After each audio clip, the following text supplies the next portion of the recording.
Alright, let's try to catch a freaking pike. It's the only thing I got going in my life right now, is catch a pike. I had this lure in my box the past 4 trips. This is pike fishing, day 5. I think it was, yeah, right here.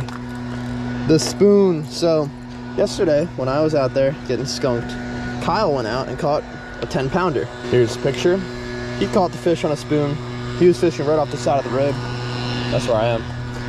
He kind of taught me something about pike fishing. I've been hiking like way too much, I think. Keep it simple. Throw something that you could have thrown in the 1800s and reel it in, see what happens. That's it.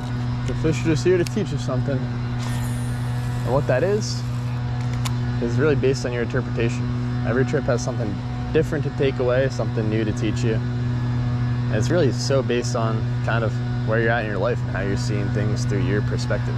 That's what's cool about fishing. And it's been quite the send so far trying to catch one of these freaking fish. Today could be the day, or tomorrow could be the day. One of these days though will probably be the day, as long as I stick with it and I don't just stop fishing or give up.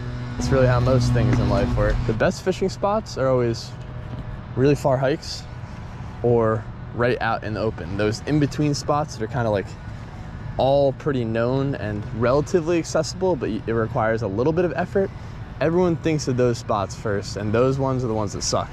So then it leaves the places where you have to really put in like an insane amount of effort or 0 effort at all. That's what I'm doing today. 0 effort. Parked my car, walked over the side of the road by the bridge and hiked about 30 feet into the woods, opposed to 3-4 miles like all the other trips I've done, and caught nothing. Ooh, oh, look at this. There's a heron.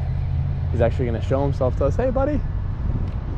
Whenever you see those things, yeah, you're fishing the right area. So that's already a good sign. Where I'm at and the pieces of the puzzle I'm putting together to figure this one out. So fishing just calms you down, man.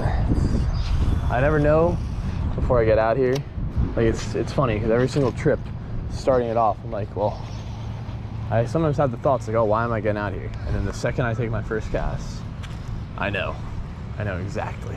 Interesting sport because it has a tendency, because it's based so much on exploration and just getting out there and broadening your horizons, that most of the time, for me at least, I got my eyes set on spots that are the most remote on the other side of the world, the hardest to get to, the most epic, far out there. Takes a lot of effort to get to, traveling. But then when I'm brought back to places like this that are so close by, and I could just drive here 10 minutes away from my house, the magnitude of epicness is, interestingly enough, just about the same if you allow it to be. Got him. That's a fish. Oh, right off the side of the log. I feel like that's a pickerel though. Yep. It had to be just a fat pickerel. Oh my God, he's off. He's off. He's back. See ya, dude. Pickerel. Getting closer. That's the first fish I landed this whole adventure. So, hey, I was like, well, what can I take away from this one? Bring it into the next and keep the stoke alive just enough that I am motivated enough to come back out and fish. Kyle and I realized that maybe the pike actually just wants something ridiculously simple. That's what they're gonna bite. I was throwing all these really fancy presentations. Got him. Oh my God, another one. Oh, it's a big one though.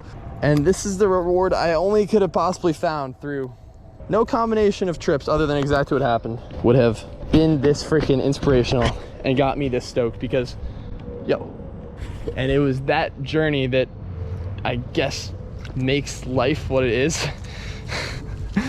It's definitely a humbling thing. Damn, did I want to give up?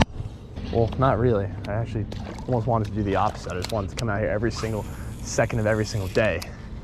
But you know what I mean. If I didn't go out on my own send yesterday, hike it as far as I did, get skunked, and then didn't go fishing with Kyle. He went out on his own, kind of did his own thing, tried to figure it out just by himself. He figured something out that led into this trip. And the whole web of the send is how I could describe all of this. The web of the send, baby. Got him, that's a pike. No, it's not. pickerel. It's a freaking pickerel. All right, not even gonna touch you, dude. Just get your butt back in there. One element of this entire send, all of these sends, start to finish, not one of them could have been removed and led me to where I am right now. It's that every single footstep that I took, every single mile I trekked, and the balance of inspiration to frustration was there the entire time. Shucks. All right, downstream. Let's get this pike. Let's get the pike. We have to catch it. Hawk feather. I'm gonna put this in my backpack to bring us the luck of the pike. No bites is something that's okay. Catching only pickerel and not pike and getting a ton of bites,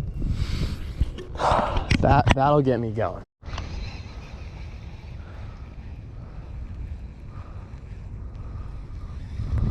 Oh. Got him. Monster. Pike.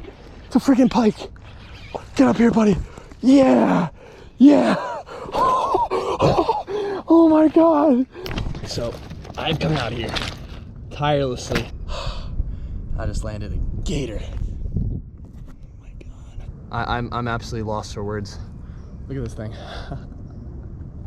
There's a feeling I live for right there. Countless time on the water. So much, so many casts, so many miles walked. And today I kind of kept it like local, kind of backyard fishing. There he goes.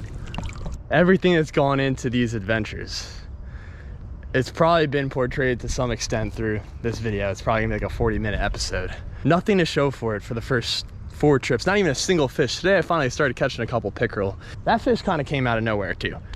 That's what these adventures and these sends are meant to do. It's that what happens on each trip, no matter how frustrating it could be, is kind of what you're meant to see in order to lead you to the next step.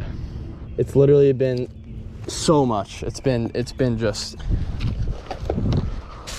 to have kind of figured it out after all of that coming together in the very haphazard, kind of jumbled up kind of way that it was all presented, was a really freaking cool way to learn something new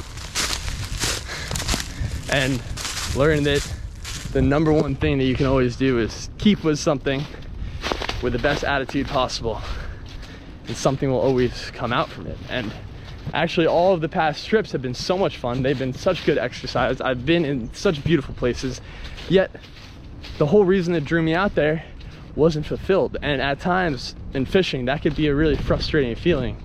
Or you could turn that frustration and transform that energy into the inspiration that drives you forward and makes you come out and fish even harder. So this is gonna conclude the pike fishing series. Got my first pike of the year. And man, I couldn't ask for anything more on a Friday afternoon going into the weekend. Checking that off the list because it's taken about a week and a half to get all these trips in, and I've been skunked for a great long time. Not anymore, however. And I feel like how I came out here, the way I fished, the spots that I fished, what I was throwing, there's a reason why I caught the pike today. I learned a lot through these trips, and thanks for tuning in as always. I'm gonna be checking out this one because it has been already a lengthy video. Very fun one, however. A lot of adventuring, a lot of miles on the feet, a lot of casts taken. And it wasn't even a muskie. Probably took about 5,000 casts in the past week, but it's a freaking pike. And I'll see you guys in the next one. But until next time, keep on getting out there. No matter what it takes. Keep on promoting positivity of fishing and life, whatever you're doing. And keep on sending it. Don't give up. And I'll see you guys in the next one. Sky Life